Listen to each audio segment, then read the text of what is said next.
तीरथ सिंह रावत चुनाव न लड़ करके, उससे पहले ही कोई ऐसी राजनीतिक घटनाक्रम इस प्रदेश में होगा कि चुनाव पहले भी हो सकते हैं।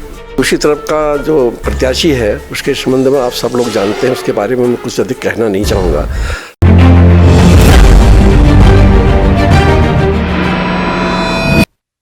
नमस्कार, मेरा नाम दीपांशु कुंवर है और आप इस वक्त JJN न्यूज़ देख रहे हैं। अभी मेरे साथ मौजूद हैं विधानसभा के पूर्व अध्यक्ष गोविंद सिंह कुंजवाल जी, जो कि जागेश्वर से विधायक भी हैं और रिजल्ट विधानसभा पे अभी आप पहुंचे हुए हैं और यहाँ की जो पूरी प्रक्रिया है उस पर निगरानी रख रहे हैं। तो सर, स्वागत है JJN न्यूज़ में। धन्यवाद। सर, किस तरह की तैयारियाँ अभी रिजल्ट विधानसभा को लेकर चल रही हैं, उपचुनाव को लेकर? देखिए, कांग्रेस की पूरी तैयारी है और वैसे भी इन 4-4.5 सालों में जो भारतीय जनता पार्टी का सरकार का जो कामकाज रहा है, जो तरीका रहा है, उससे सारी जनता यहाँ त्रस्त है और सारे लोग कांग्रेस को वोट देना चाह रहे हैं और अगली सरकार भी कांग्रेस की बनाना चाह रहे हैं। इसका जीता जागता उदाहरण इस प्रदेश में जो मुख्यमंत्री बदले गए और नए मुख्यमंत्री ने जिस तरह के बयान दिए, तो उन सब को लेकर के जनता में ये निश्चित रूप से साफ चला गया है कि भारतीय जनता पार्टी प्रदेश को संभाल नहीं पा रही है।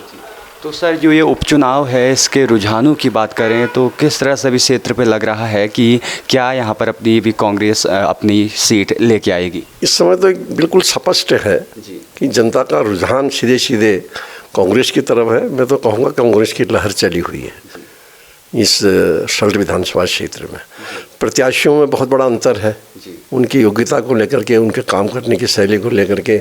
हमारी प्रत्याशी जो है वो ज़मीनी प्रत्याशी है, पढ़ी लिखी महिला है, टीचर है और वो ब्लॉक प्रमुख भी रही है, उसका अच्छा कार्यकाल रहा है और इन 4 सालों में उसने जनता से बड़ा संपर्क बनाया है और बड़ी ईमानदार और निष्पक्ष तरह से काम करने वाली जनसेवा वाली महिला है।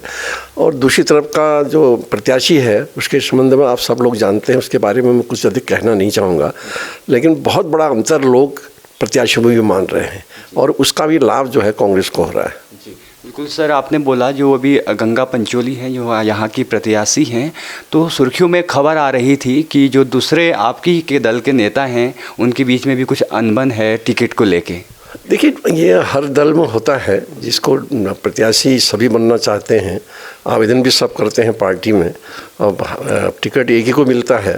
तो मैं समझता हूँ कुछ 1-2 दिन के बाद वो भी प्रचार में आ जाएंगे। अगर उनको राजनीति करनी होगी और कांग्रेस की पार्टी में काम करना होगा तो निश्चित रूप से वो इतने समझदार व्यक्ति हैं कि स्वयं ही समझेंगे उस बात को। कुछ दिनों तक होता है, आदमी को थोड़ा बुरा लगता है, ये मनुष्य का स्वभाव है।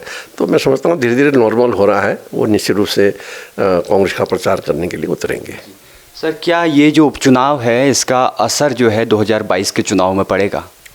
निश्चित रूप से पड़ेगा, क्योंकि बहुत जल्दी 2022 के भी चुनाव होने हैं और इसके बाद सारे राजनीतिक दल जो है उसकी तैयारी में जुट जाएंगे और ये चुनाव जीतने के बाद निश्चित रूप से ये साबित हो जाएगा कि उसी की सरकार कांग्रेस ने बनने जा रही है। वैसे आज तक का जो उपचुनाव का फल रहा है वो अधिकतर सत्ता पक्ष में जाता है, लेकिन यही सल्ट का एक चुनाव जो है ये उदाहरण पेश करेगा अपने आप में कि जब राजनीतिक दल जो सत्ता में होता है वो अगर जनता की भावना के अनुसार काम नहीं करते हैं और केवल प्रदेश में भ्रष्टाचार करने का काम करते हैं, पैसा कमाने का काम करते हैं, विकास कहीं पर नहीं करते हैं और आम गरीबों की जो योजनाएं हैं उनको ठीक से लागू नहीं करते और जो पूर्व सरकार की बनाई हुई योजनाएं उनको काटने का काम करते हैं, रद्द करने का काम करते हैं, तो उसका बहुत बड़ा प्रभाव इस समय जो है जनता में पड़ा हुआ है।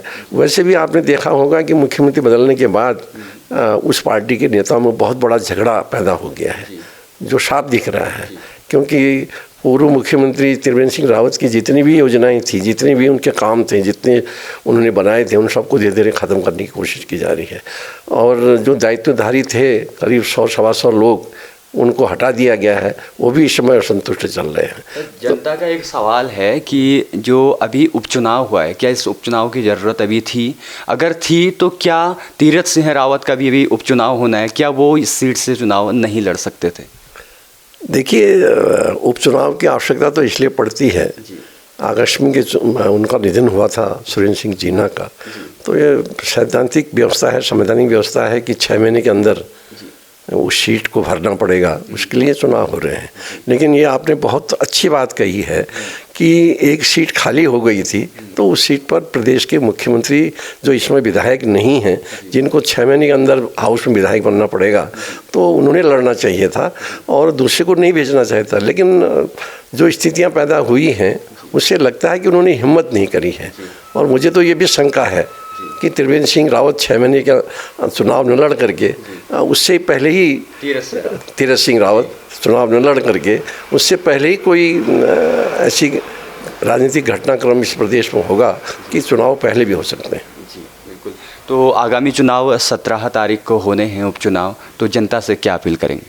देखिए, मैं तो यही अपील करूँगा कि कांग्रेस और भारतीय जनता पार्टी को समझ करके आज इस प्रदेश में, इस देश में, जहाँ पर देश खड़ा है, जहाँ पर प्रदेश खड़ा है, वो सारा काम करने का काम कांग्रेस ने किया है। और ये लोग केवल जुमलेबाज हैं और बहुत अधिक झूठ बोलने वाली नेताओं की पार्टी है, और जो कहते हैं उसको कभी करते नहीं हैं। तो इसलिए मेरी अपील है इस वक्त जनता से, विशेष रूप से शल्ट की जनता से, कि वो उस बात को समझें, इनके कार्यकाल को देखें, परखें, और इस समय हमारे उपचुनाव में गंगा पंचोली जी को भारी बहुमत से जिताएं और आगे आने वाली 2022 के लिए भी कमर कस के अभी से तैयारी करें, ताकि कांग्रेस की सरकार 2022 में बन सके और प्रदेश आगे बढ़ सके। धन्यवाद सर, JJN न्यूज़ के साथ जुड़ने के लिए।